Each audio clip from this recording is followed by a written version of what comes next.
What's up, guys? Welcome to another episode of the Built for Pursuit podcast. We're sitting down today with one of our buddies, Drake Lamb from Midwest Whitetail up in Iowa. Dang, Drake, you got some really big deer behind you. Yeah, unfortunately, zero of these are mine, so I'm not gonna. Yeah, we'll just clear that off. Drake Lamb live from Bass Pro Shops. That's awesome. The whitetail mecca down here at my buddy Skip's place. We're doing some TSI work today, and then been working on a bunch of other contract farms that we have some TSI to do. So, and where are you guys right now? You're in Iowa, obviously. Like, we're at in Iowa.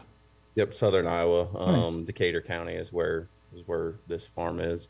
Where and then, all the big deer a couple killed. more over in Clark County that we take care of. So that's awesome. Yeah, there's some giant deer right there. So this is what it's about, man. It's about growing these deer and that's right. How old we can get them and how big we can get them. Yeah. So how was your deer season?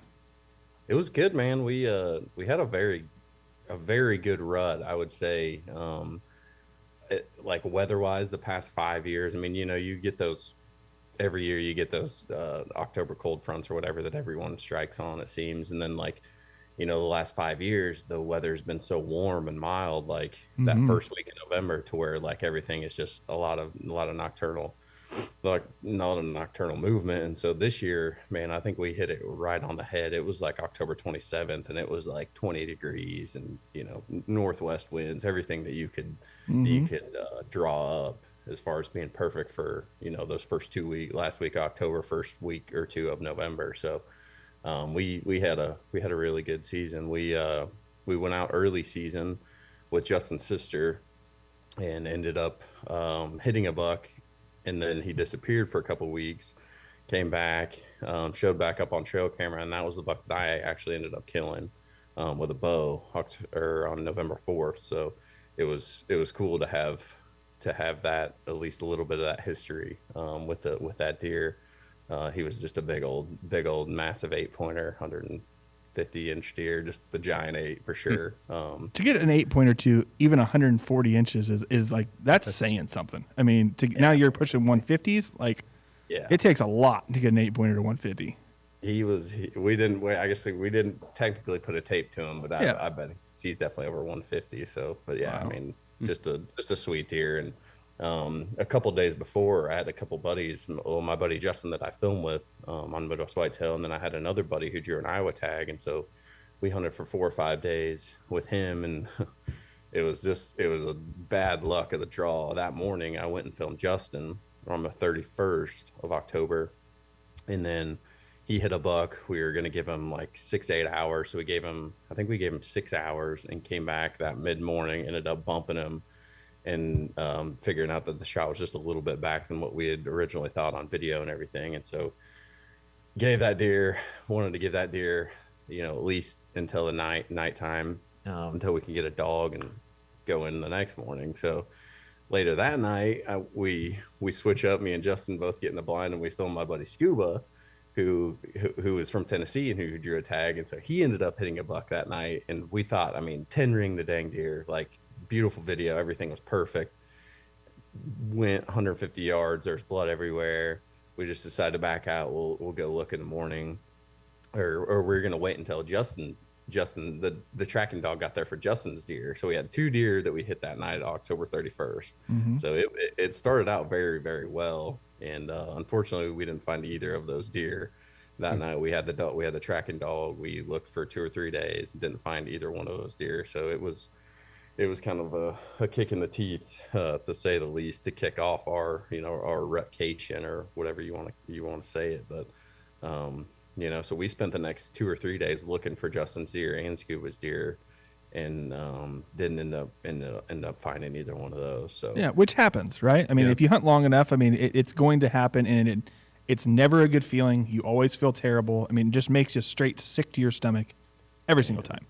And right. But it happens. There's nothing you can do about it. You can practice. You can be a world champion archer. You're going to make a bad shot sooner or later. So, right. And the worst part of it is like they weren't bad shots. Like, right. Yeah. It was 10 yards right underneath of us. Stopped the deer, and it was just a little bit back. And you look at the deer and you're like, oh, smoked him. And then just to not find him, man. And then Scuba's deer, it was, bloody arrow, perfect. heart shot. You would have thought, but clearly not. But yeah, I mean, it's all part of it, but it sucks, and you move on and you learn from it. And It's always funny too, because then you start blaming equipment and stuff. Like it's always You're trying to figure it out. Yeah. dang broadhead, or Yeah, it It doesn't make sense. Yeah, it's not my fault. I mean, a great shot. Like, what happened? So, is anything left on your to-do list? Like now that it's off-season stuff, I know you said you're up doing some timber improvement stuff. What's kind of your deer season ends for you guys late? Like what, mid-January? January 10. Yep. Yeah. So That's the last day. yeah. So early January it ends. Like that next day. Like I mean, heck, down here I had deer shedding like early January. So what's kind of your deer season's over now? What do you start? Man, so we formed a habitat business with me, Skip, and Justin called Vitality Visions that we're calling it. And so I mean, essentially the first day of season, the first day after deer season, we are habitat, I mean, it's habitat season. So TSI, moving blinds, just getting everything set up for next year. But a lot of TSI work, timber work, crop tree release, freeing up, some big walnut trees is what we were doing this morning in a big draw.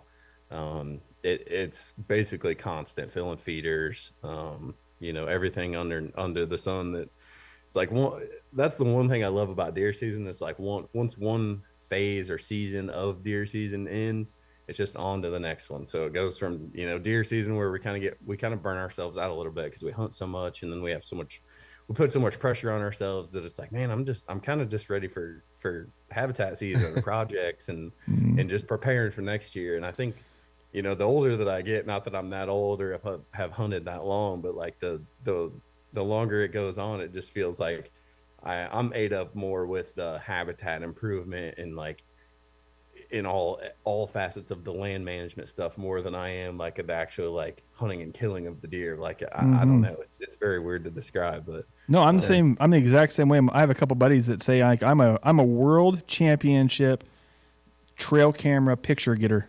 And I love that. Like I have giants on trail cam. I don't know. Like I don't care to go. I mean, would I love to go kill them every single time? Absolutely. But like, do I? No. But I have like 160s, 170s, 180s, and I shoot the 150 that walks past me the very first day. Like, don't care. Like, I love the filling the feeders. I love the management. I love the food plots, all that stuff.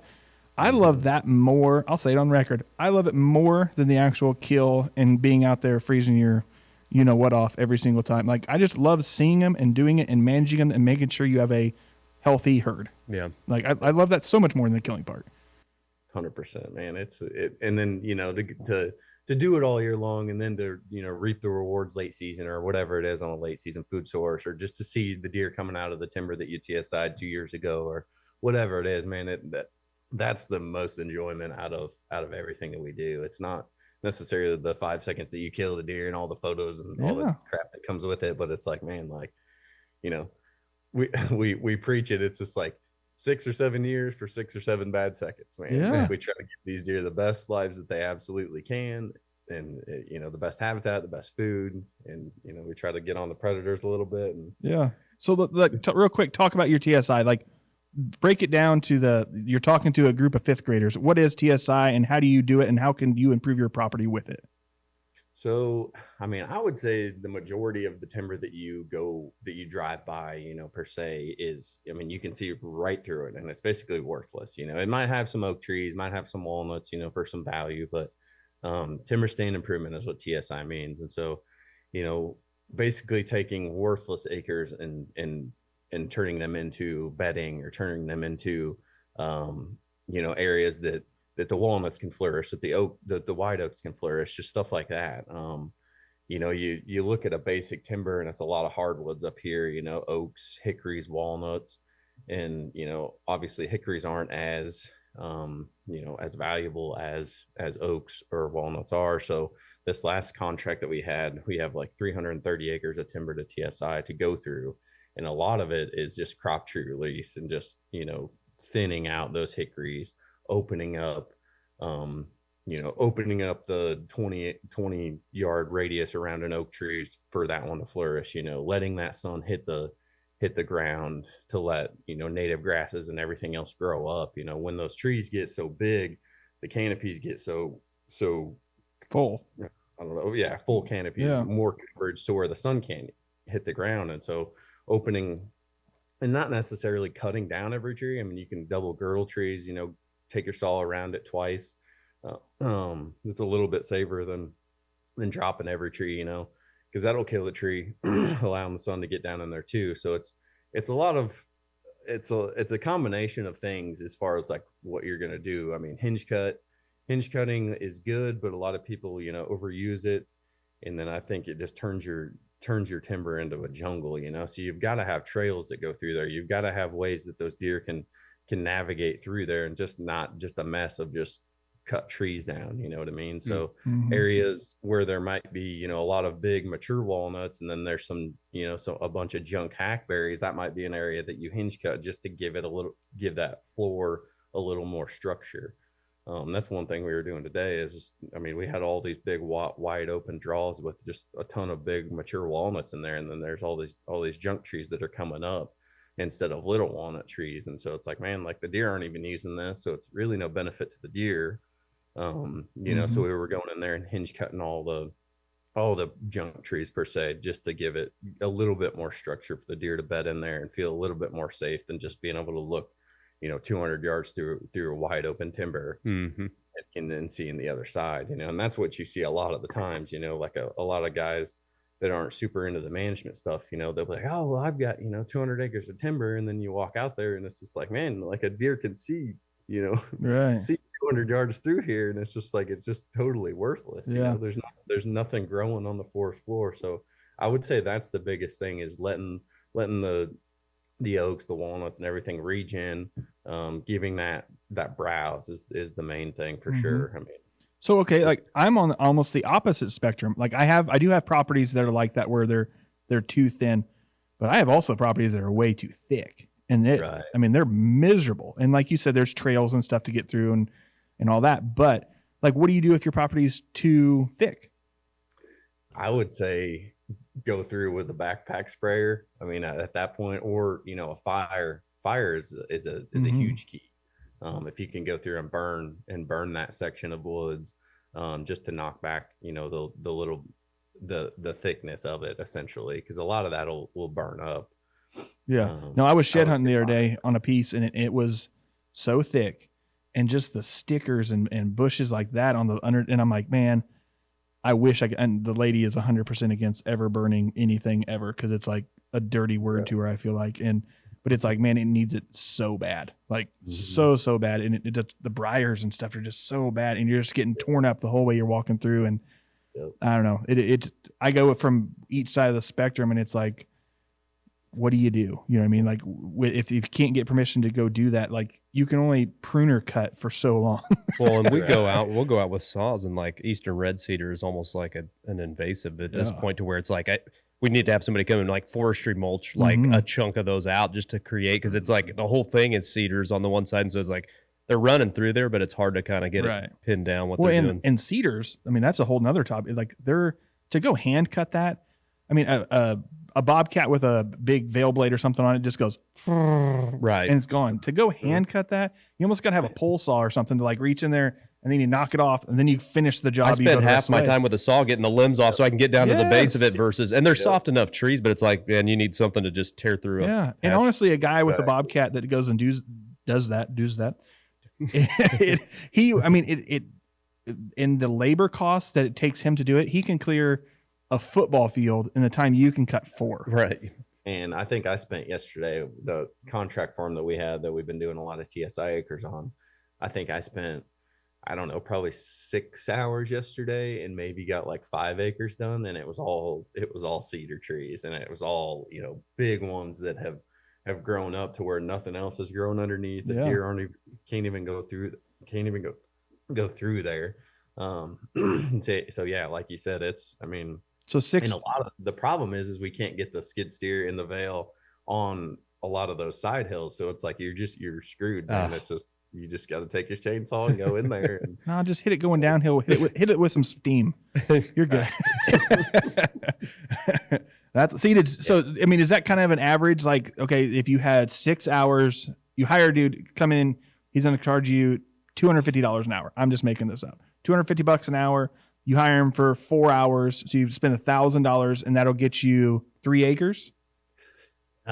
Just depends. Like TSI, we do a lot on the acreage level. So, $250 an acre to $200 to $250 an acre.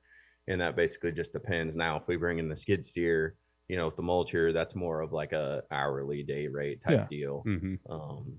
So it really depends, man, because like the other day I was there all day and probably got like 15 and a half acres done. But I was going through big creek bottoms, freeing up big walnut trees and big white oaks that are down in there. So, it's not like a super, high density of trees that I'm cutting, but it's more freeing up the good trees. And, so you kind of make up your acres there, I guess, per se, on the time schedule of things. But like last summer, we started this project last summer. And so, I mean, I would say we did 160 acres last summer during the heat of the summer, and it was freaking miserable. But it was all wide open hickory timber. So like, I mean, there can be stem counts, I don't know, 1,000 trees per acre or 500 trees per acre. I mean, just very, very high stem counts of hickory. So you're constantly just slicing through and trying to get one to fall to where this one would fall, and, not make a total jungle in there.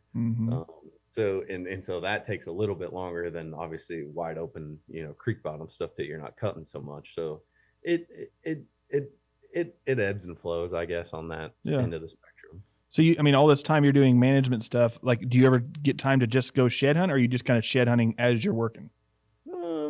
I try to shed hunt when I'm working, but I always make time for shed hunting. Shed hunt. I've seen your Instagram. You got some freaking giant sheds on that Instagram. So I love to shed hunt, man. I love going into the areas that you never go into. That, like, this is the one time we can go in there, and you have all these ideas going through your head all season long of like, man, this is where he lives, and that's probably like the bed that he stayed in when we were hunting this, and like just like all the things that go through your mind. And then it's like, man, yes, I can finally go walk through there and do it. So like this year, me not being with Philip anymore, it'll give me a little bit more time to stay home and shed hunt. Cause normally, I'm hitting the road turkey hunting, right, March 1st or whatever it is, end of February, which is like, dang it, man. Like, I know I'm leaving sheds on the ground when I go down south. So this year it should be shed season should be before turkey. You get on any predators or anything like that? As far as you're talking about improvement and some of that. I've never really gotten into the trapping stuff. I've got buddies that are big into it, and Skip, he's just starting to trap more. He just caught a bobcat yesterday morning, so that was pretty cool. But I don't really know anything about it. I don't jump on the coyotes or anything like that. It's more habitat stuff for us. So you're shed hunting. You go into your bedding area one time a year. As the management side of you gets in there, do you mess with any of it? Like, do you go in there and like, oh, if I drop this tree, it makes it even thicker? Or are you like, man, he's comfortable here, don't touch it? I would say it just depends. Definitely if it's an area that you can get into and you feel could be better, then yeah, for sure, go ahead and might as well knock everything out right now. You know what I mean? Instead of drawing it out over the course of the summer, over the season or whatever. We like to get into the areas right now that, exactly, that we're not going to get into any other time of the year, not even late summer, early fall, nothing like. Right. So yeah, I would say, might as well knock two birds out with one stone on that front. But there's always something that can be better on every single property. Like Skip's worked out on this farm for, I think, the last 10 years. And it's just, there's always something that can be done to be improved or whatever, So you've had, between filming and hunting, like, what's your favorite filming memory? Like, you go out and you're filming Waddell and all these different guys. Like, what's your favorite, most memorable trip you've ever been on? Oh my gosh, man. I don't know. Because I don't know if a lot of people know. You're actually our first repeat guest on the podcast. You came in with Chad and Josh and everybody from Midwest Whitetail, our very first episode, and we're having you back on. And I don't know do a lot of people even know that you do film? Like I ran into you in Utah this year filming for Bone Collectors, and you're a full-time video guy. Well, not full-time, but you're quite a bit time video guy and filming for other people. And couple of years I've freelanced quite a bit, and so now that I'm back with Midwest Whitetail and I'm doing a lot of social stuff, a lot of marketing stuff with them. So that takes up a big chunk of my time now. But and then obviously like hunting in front of the camera or whatever, during the fall for deer season. But now I can kind of pick and choose what freelance projects I want to go on, or where I want to go, what I want to do. So I try to line up everything, from early September to early October, and then I have November, December, and January to do nothing but hunt. So Yeah. it works out very well. And then obviously the habitat stuff, kicks in right now. So it's, we're super busy with that. We're super busy during deer season. Deer season, we can kind of coast a little bit. We're filming every hunt. So it's still a grind, but I try to grind out the freelance stuff early before our deer season starts. Okay. I've given you enough time to think about it. What's your most favorite? What's your favorite hunt that you've ever been? Or, I mean, okay, let me change it. What's your most memorable hunt? In front of the camera, not in front of the camera. You could have been 6 years old killing a squirrel with a slingshot. What's your most favorite hunt? My favorite hunt would probably have to be. It was my first buck that I ever killed, and I did it with a buddy on public land, and we were just pushing with shotguns back home. And this is like just stuff that we have no idea what we're doing back in the day, but that was our first buck together, and basically our first buck, for one another. We were just went in there, and just a little piece of public on the river, probably 100 acres, not even. We didn't really even know what we were doing, but we were like, man, let's just go push this out. We had the wind in our face, so I mean, at least we had one thing going for us. But we were just walking, 20, 30 yards apart, and had our little shotguns. I think I had my 16 gauge Stevens or whatever that I was shooting slugs through, and this little buck gets up and right in between us, and he starts running away, and my buddy shoots and I shoot, and we both hit him. And I mean, there's really nothing to it. I mean, the deer was very small, but it was one of those memories where I was like, dang, man, like this is our first buck. Like that was his first buck, that was my first buck. Like it was like we did this. And so like I didn't start deer hunting until I was like 12 or 13 years old. And so this was like when we were like 15 or 16, I think. But I think we drove out there. But I'm the same way. Yeah, I'm the same way. I mean, I shot my first deer at 15 because I drove myself there, and I don't think I was supposed to drive myself. Like it was like you're driving, schooling back and working back on your license, but it's like, I mean, my buddy lives like 6 miles. I can figure it out. Like, but that was my first, same thing, like 15 years old. I feel like now kids are getting introduced to it a lot younger than back in the day. Bob, when did you start hunting? I think I killed my first deer. Yeah, I was like 17, something like that. And so I had shot, gone dove hunting with my dad and been out in the field and stuff, but not actually, behind the gun. So I actually found a thing the other day.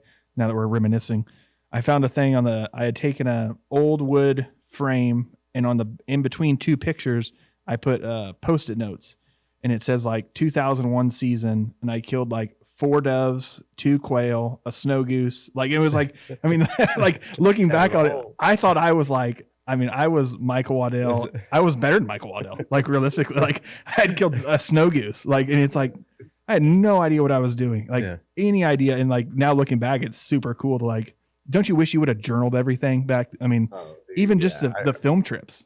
Yeah. Oh, film trips for sure. But like even those like early days of hunting where you like didn't know anything. Like I miss those days because now we know so much with trail cameras and history and scouting, 100%, and everything else, that it's just like it takes the not excitement, but it takes the surprise out of it, I guess.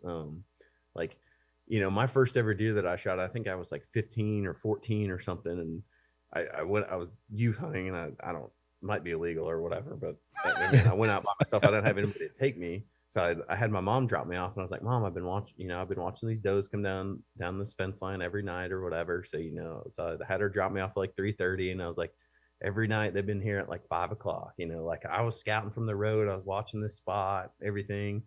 And so I had her drop me off in her little car, and she dropped me off on the side of the road. And I mean, I think I had a cell phone at that point, but it was just like, just be here at dark. Like I should get one. And sure enough, man, the doe come right down the fence, and I had shot her with my shotgun youth season. And that was the first deer I ever killed. And my mom helped me drag it out of there. And like And put it in her car. I kind of learned everything, you know, as I went from everybody that I've, you know, had the chance to hunt with and stuff. So Yeah, just those little memories, man. It would be cool to have a journal or for to sure even have filmed that stuff back in the day. You brought up trail cameras, right? I mean, think of what trail cameras have really done to us, because there's deer on that. I mean, there's a Euro mount kind of behind you up there, and it's like, well, you wouldn't shoot that one that Euroed if you knew the one to the right of it was there. You know what I mean? Right. Or left it. Heck, I mean, not well. Like, I mean, there's deer that are like 140-inch deer that, like, if you were just sitting on a piece of public or something, and you can't use trail cameras or whatever here in Kansas, and that deer walked by, he's getting it for sure. Yeah. Oh, yeah. And then there's a 200 right behind him. And you're like, dang. Like, and it's like back then you wouldn't have said dang at all. You'd have been like high-fiving yourself. And like, I mean, I don't know. I mean, it definitely has changed. I mean, you can say for the better, but then there's also like a little piece of you that like nostalgia, why you're like, man, it was so cool back in the day. Cause like, I mean, I remember putting film in camera, and I'm not even that old, but I remember putting film in the camera and like then taking it, develop, and then it was 17 pictures of grass, and you're like, son of a. Take it to Walgreens, and then the guy's got to print it out, and he already knows everything, all the pictures before you've even got to pick them up or whatever. Like, yeah. Now we just look at our phone. Right. Yeah. Now we look at our phone and it's right there, and that's awesome. But man, there was something about. I remember my grandpa had trail timers that you would run a piece of string across the trail, and like when it would pop it, and it would like record what time it popped it, which again could have been a wind, could have been a coyote, like you don't know. Right. It's nuts, man. Yeah. I mean, it goes both ways. Like I'm super into the trail camera stuff. Just because I'm just a deer nut. I want to know, you know, why that deer's doing it, when he's doing it, where he's doing it, you know, what, everything under the sun. I'm just ate up with it. But at the same time, like you said, it's a double-edged sword of knowing too much, and then getting in. I think the biggest thing for us is like getting in our own heads of like, oh, well, he hasn't been there, and you know, he hasn't shown up on camera, so like, why would I go hunt? You know, my camera's pointed right by my stand, like he hasn't been there. Like, it's like, man, just freaking go hunt. Like, it just like, quit worrying about it. If he hasn't been there, he's there somewhere. You know, it's just like you having that, you know, letting that trail camera tell you when to go is like the biggest thing that we've gotten away from the last couple of years that we've been like saying, because like it's just like you get in your head and you're like, man, well, he's not there, I don't even want to be here, like and then you just like don't even enjoy the hunt because you're just like, well, he hasn't been here in 3 days, like you know, what's he gonna come through today? Like, well, how many times have you're in a stand, you're sitting there waiting, and like your phone dings or whatever, you're getting trail camera pictures and you can see it all, and you got one trail camera picture, but you saw 25 deer, and you're like, I got one trail camera picture, right? All the damn time. Yes. It's like you got to get out of your own head. And so like some of these spots, you know, it's just like, you know, we'll have, you know, 100-acre farm or whatever that we have permission on, and instead of running like 8 cameras, it's like, man, just run like 2, and like, you know, as long as we know he's there, then it's a little bit more. It's easier to get into the chase mode than to have 25 cameras on 100 acres and then be like, well, you know, if he's there, we're gonna know it, you know what I mean? Which we do have farms like that, but I'm kind of falling back to the less trail cameras, but I don't know, we'll see. I'm sure all that'll all change by the end of summer. I will say Kansas does have a benefit on you guys because we can bait, right? So like we only have to run a couple trail cameras because like he may not hit it until midnight, but you know he's still around. Right. I mean, that is a large advantage over Iowa. So yeah, just knowing. I mean, and you know, that's another thing that we love about Iowa too, is like you can't bait here. So it's like, you know, and everyone's like, oh, it's Iowa, you know, there's 180-inch deer around every tree and blah blah blah. Like, you guys have your corn plots and it's just like it's just like feeding, and like it's not. It's not. Right. It's just, but like being able to like figure out the deer and learn the deer, you know, without a bait pile is like it. I don't know. I mean, I feel like, you know, there's guys in the South that like, man, you take away the bait pile, and like they're never going to kill a dang deer just because they're so used to just, I'm gonna, you know, I'm just gonna go sit on my bait pile and like my deer's gonna come in. It's like, okay, we'll take that away, and then it's like, okay, now you actually have to learn how to hunt. You actually have to learn what the deer, you know, do. And I'm not hating on baiting because I've it kind of sounds like it. Listen, I feel personally attacked. I feel personally attacked. I'm becoming very triggered right now, and Like, listen, I bait hunt like crazy, and Yeah, I mean, man. If it's legal, do it. Right. I'm all for it. I'm very glad that Iowa is not a bait state. maybe but, you just need to do it more. Not so much in Iowa, probably, because you'll Don't. yeah, maybe not in Bad Iowa. advice, man. You need to just hunt more corn piles. Let's just put it that way. So okay, changing gears real quick. I mean, you're kind of a turkey hunting guy. Turkey hunting season's kind of coming up. We've talked through what you're going to be doing for the next 3 months, basically, is just timber and habitat and all that stuff for whitetails. Turkey hunting is kind of your deal. So, I mean, like, what does your turkey season entail this year? You're not traveling all over the place. So are you guiding people up there, or what's your deal now? Yeah, man, it'll be interesting for me. This is, like I said, the first year that I haven't done Spring Thunder or been a part with Philip, and me and Philip are like brothers. So it's definitely a big change, but it gives me the freedom to be home more. So my turkey season, instead of, breaking out first part of March, I think we're probably just going to shed hunt, a lot of March, and then we'll go to Indian reservation in Nebraska that I'm waiting on hearing back on tags on that. Mm-hmm. I've got and then obviously through Midwest Whitetail, they have we have a turkey series called Chasing Red, so all of our stuff will be on that, on the YouTube channel and whatever, through Midwest Whitetail. But I think Josh and them are going to go out to Nebraska bow hunting early season. And then I've got an uncle who actually lives in California and is just a huge California boy.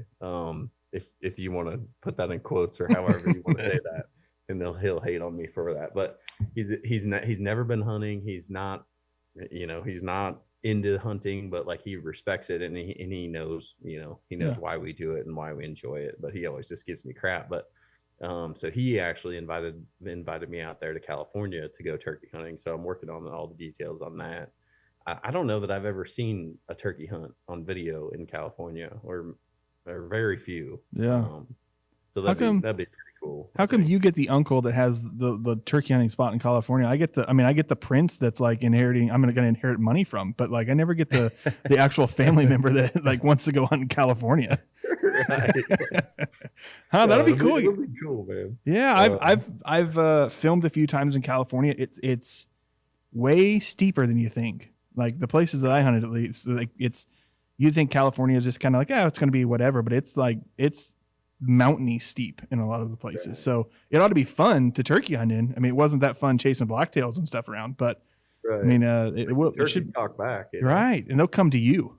Right, exactly. So he was like, man, I have a bunch of buddies who own dairy farms and fruit farms and whatever. He's like, we could hunt them, kind of in that stuff, or he's like, if you wanted to go hunt them, up along the coast, kind of in the mountains and all that stuff. And I was like, dude, I don't really care. So yeah. I've got to figure out all the logistics of getting the tag and everything. But yeah, they're not called fruit farms there; they're called vineyards. Yeah, so, my Iowa. So. Right, I was gonna say the old fruit farm from the Iowa guy. They're called vineyards, and they're really expensive stuff. So I think it's called in the Napa Valley, Valley, something like that. That sounds right. I don't know, man. So what's kind of I feel like there's two aspects of a turkey guy. Like you're either a patient hunter or you're a go getter. What's your style? I'm a go getter, man. If they're gone, I'm gone. Like I can't sit there and I can't wait them out. I think I've killed one turkey with a bow, and then that was it. Like I can't. Like I've seen too many times I filmed too many bow hunts that have been unsuccessful because of having a bow. Mm-hmm. And so I'm not against bow hunting. I won't do it personally because I think turkeys, they're made to be shot in the face with a shotgun and not a bow. But bow hunting definitely gives it a heck of a more of a challenge for sure. But yeah, I'm very much run and gun style. Obviously hunting with Philip for the past 5 years, that's just increased that style of hunting and just kind of what I've adapted into, I guess. But yeah, man, if a turkey's gobbling, there's certain situations where you sit on one, but having different properties and a lot of public land here in Iowa, man, you can just if one's not working, you can go find another one that'll do it for sure. See, I'm kind of like, it's funny because I'm kind of the opposite. I'm a patient guy. I think it's mostly because filming wise, you bring so much stuff And like, you just, at some point you're set up and you're in a good spot and you know turkeys will come by and it's like, well, I mean, if we just stay here, we'll kill one. And it's like, then we don't have to move everything. And see, man, there's guys that will kill way more turkeys than us, like on that end of things, because like they'll kill turkeys that we'll never kill because they'll just sit there all day. To where it's like, man, like, okay, if he just shut up, like, let's go find another one that wants to like come in screaming his head off. You know what I mean? Like, so like I mean, there's a ebb and flow. There's a balance in there for sure. Yeah. But no doubt. If he's gobbling, man, I'm gone. I gotta get as close as I can and see if we can make it happen. But yeah, like especially on the filming side, you know, I filmed Philip for the past 5 or 6 years. Like we trade off a decent amount, but like you said, like there's spots where you just know a turkey's gonna come through, but like that's the other frustrating thing about filming the way that we hunt is like, man, you know, you set your tripod up and then you're here, and then he gobbles, and then he's 100 yards away, so it's like, okay, we gotta move, you know. So like we may make 30 moves before we kill the dang thing, you know what I mean? So it's just like constant up and down tripod, stool, everything. Like I guess it kind of depends on where you're hunting too, because like I'm hunting in Kansas a lot, and so like it's wide. So if I hear a turkey gobble at 100 yards, I know he's coming. Like, I mean, there ain't no realistically, I'm hunting a crop field edge or a hay field edge or overgrown cattle pastures or something like that. You guys are more in like the deep timber. Thick timber. Like, especially down in the south, it's all pines, hardwood draws, and everything. So it's, I mean, you're living with them for sure. Yeah, I see the stuff that like Philip and Waddell and Cohen from Bone Collectors and stuff there, when they're filming and it is so thick in there, it gives me literal anxiety. Because like knowing as a camera guy, it's like, how do you know he's not going to shoot him right behind a tree? It's like, are you having to say like now, no, now, yeah, no, yes, like it's constant. Yep, I mean, between elk hunting's a little bit more tough to film, I think, just because of the terrain and stuff like that. But like, man, like you get into some of those turkey hunts where you're crawling and you got to make a move 20 yards and you got a camera guy with a tripod and a stool and everything behind you, like. It makes you think about how, you're going to go after this bird or whatever it is. Like you can't just, you've got a whole different mindset filming than you do like hunting. And I feel like a lot of people don't realize like, how difficult that actually is to get that on video, because like, there's some shows out there that just, if he gets the turkey in frame, whatever, it's good. But like to actually get the kill shot every single time and have like some sort of like quality to it is very, very difficult, especially the way that Philip and Michael and all those guys hunt, man. It's just like, it's just so go that like you just got to be ready all the time, like gather as much content as you can in between those times to where you don't have to, there's no recreates, there's no any of that, which is, which everything is trending to us, I guess, in the video space, but for better or worse. Right. Okay, so you're established turkey hunter. Say you have a brand new guy wants to get into turkey. His mom's dropping him off in his car. What kind of tips are you giving him as a brand new turkey hunter? Give me a couple tips that you would give him as a brand new turkey guy.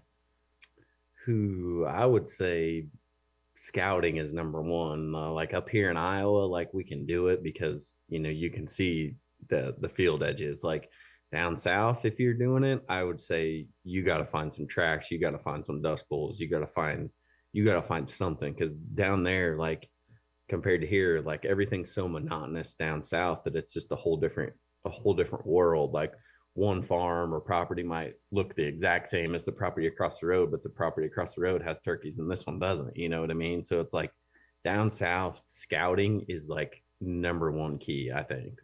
Just knowing that turkeys are there, like just puts you so much ahead of the curve.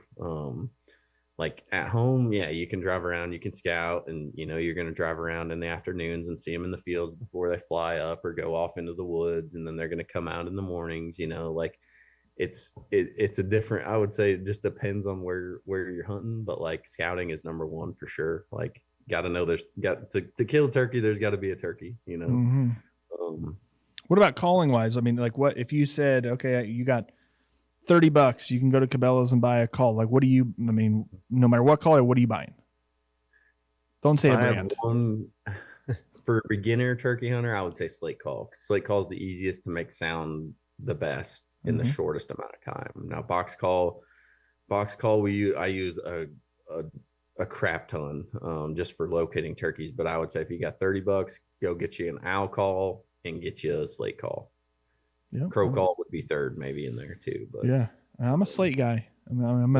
I keep a mouth call with me all the time for when they get close and you can't move. But I'm a slate guy. Like literally, a box call gives me goosebumps and makes me want to like, I hate it. But like, I'm a slate guy. I mean, I understand the purpose. I take it with me every year to Oklahoma and everything when it's high winds and you got to reach out there and touch them. But I understand the purpose. But I hate it. Man, I was kind of the same. Like I'm a big mouth call guy, and that's pretty much like all I use. Just because you don't have to, you have your hands free all the time essentially. Right. But like I was always big on the slate over the box. I'm like, man, the box never sounds very good. But like the past couple of years, like hunting with Philip and stuff, like, I mean, there's been so many turkeys that we've struck like midday or just like that wouldn't have struck on a diaphragm, a crow call, an owl call, a slate call. Like it's something about like that frequency or whatever of that box call, man, that I don't know. I mean, it's almost like a shot gobble.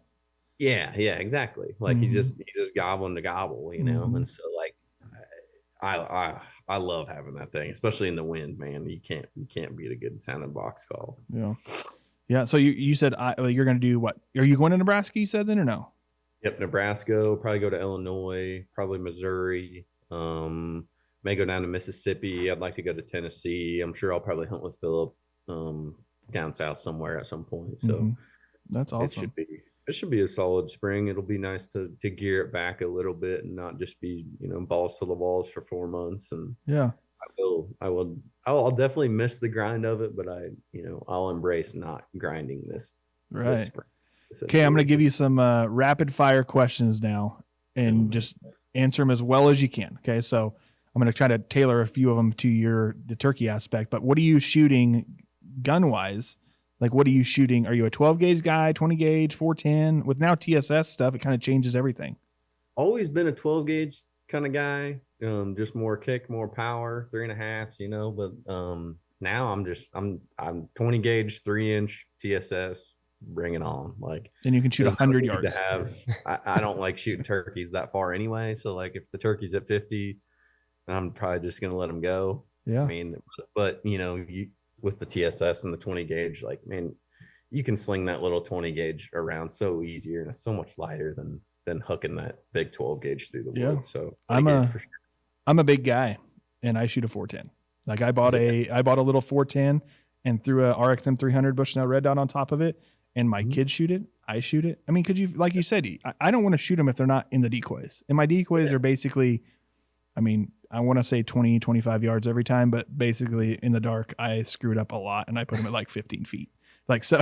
More fun. Especially again. Yeah. Why not? So, I'm a big dude, 410 every single time. And like, you just feel like a 12 gauge, like you said, 12 gauge, 3.5-inch shells, because you can reach out and touch them. I knew a dude that shot 10 gauge, like he would take that. And it absolutely just kicked the snot out of you in a way. It's like carrying like a 2x4 on your back all the time. I've shot my last 3 turkeys with that it's a single shot 410. I think it's a Rossi Tuffy. Oh, okay. Yeah, Rossi Tuffy breaks over thumb hole stock. I've shot my last 3 turkeys one-handed, sitting on my knee, filming with the other hand, and like nice. red dot on top of it. It's weighs nothing, kicks nothing. Like my 6-year-old daughter shot one with it. I mean, we all use the same gun. Like it's just a family thing. I thought about just taking a Dremel and putting like all the notches in it and just see how many turkeys we've killed with it. Because you got to. Yeah. I wish I would have started that from the beginning, because like I'm turkeying with Michael quite a bit, and that old Remington that he has, I think we counted like 93 or 94 notches on that thing when we killed like the last one he used in Alabama or something. Like just crazy, man. Like, but that is cool. I mean, it goes back to that kind of nostalgia thing. I mean, so. Okay, so you've killed a lot of whitetails a lot in Iowa and all over the country. But what's kind of like your go-to if you bucket list animal? What's your bucket list animal? Ooh, bucket list animal would be a grizzly bear with a bow. somewhere up in Alaska or like something like that. I think that'd be epic. That would be epic, but I mean, you also have to You've do done it. that, right? Or you filmed it? I've filmed moose. I've never filmed a bear. Okay. Dude, I mean, everybody's seen Mike Hunsucker from Heartland Bowhunter shooting that one, like off the ground with the bow, want. Like eating No. trout Oh my out of the God. river, dude. Like that's what I want. Listen, I shot a moose at 30 yards, and it was intimidating as shit. So I couldn't imagine like a grizzly bear that would kill you in a swipe, and at 30 yards trying to shoot it like a grizzly bear. I mean, God knows I want to, but like I think I'm bringing a gun on that one. Sorry. Oh yeah, I mean, I would hope the guys behind me would have guns for sure, but yeah. I don't. Oh, dude, just that would be so epic. It would be epic, but like you got to have a lot of trust in the dudes behind you if you're gonna go up and just, nope. I'm probably out. I'm out. That's my time to go, man. Yeah, how did Drake go? Grizzly bear. Grizzly bear got him. Grizzly Well, bear check. Yeah. That's a good way to go, I guess. Yeah. All right. So last question for you. Super Bowl coming up very, very soon. You're gonna make me say it, aren't you? Yes, 100%. I'm gonna make you say it. So our Chiefs, the hometown Chiefs, the Bushnell and Kansas City Chiefs are playing the San Francisco 49ers. I'm not trying to lead you in this question, but the hometown Chiefs are there against the 49ers. Who are you going with? Well, okay. So I've had my home on my fantasy league for the last, 3 years. So I've been kind of rooting for the Chiefs, but I'm also a Chargers fan. So, I don't see where you're going with the this. Chiefs kind of goes both ways. But my boy Brock Purdy went to Iowa State while I was at Iowa State. So I've got to go 49ers on this one. Hang man. up the call and leave the meeting immediately. I like Mahomes. I like Kelsey. I like Pacheco. I like Andy Reid. I love the Chiefs organization, but I think if they won one more, I'm not going to be like upset. But it was kind of like the Patriots. It's like, man, they're so good and blah, blah, blah. Like hate them because they're good. No, but I really like to see the 49ers. But you're from Iowa. You're not that far from it. You understand the brutality that we took for years and years and years of not being worth anything. So let us be the Patriots for once, would you? Right. Yeah. Okay. No, well, I won't be that upset if the Chiefs win. So, listen, it was great talking to you. I mean, we'll never have you as a guest again, but it was really good talking to you. That is it. All right. Well, thanks for coming on. We really appreciate the deer talk and I learned stuff. Honestly, I learned stuff from the timber management stuff, and I think people underestimate and underutilize the deer management stuff. I think a lot of people, like you said, I'm guilty of it just the same. I can put a pile of food out and then my deer hunting will be good, but it could be a lot better if you actually put in the time and manage it the way you should have. 100%, man. It goes without being said. There's always something that you can do to improve the habitat, to improve your farm, to improve your deer herd, to improve the turkeys. It's just I'm made up with the ecology side of why the deer is doing this at this time and not doing it at this time, and just deer 24/7. So it's just and that's why you kill giants. Yeah. That's why you have all those deer on the wall behind you. Yeah. Eventually someday I'll get here. Probably not. Yeah. So Drake, real quick, where can we see Midwest Whitetail? What's the best way to see it? I would say YouTube for sure. All the Waypoint TV.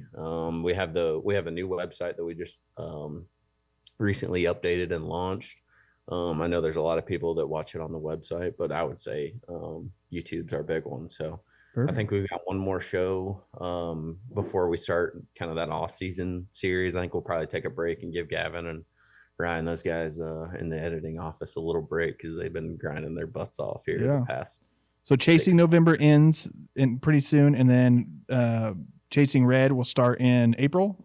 Yeah. So Chasing November won't come out until August or whatever. But our main show series, every Monday, that'll kind of transition into off-season shed hunting, habitat management stuff like that, and then it will go into turkey season. So Iowa starts, I think youth season starts probably the first or second weekend of April. And I know Josh will be going to Nebraska before that, so right at the end of March. So we'll be somewhere right in there in the first part of April is probably when we'll launch some of our turkey stuff. So yeah, Nebraska, it used to be a sleeper state. Now I feel like the cat's out of the bag. That is like phenomenal turkey hunting up there. So it's very good, man. And like Josh and them, they go out west like everyone does, the out in the hills and stuff. But we've went to it's an Indian reservation right along the Missouri River.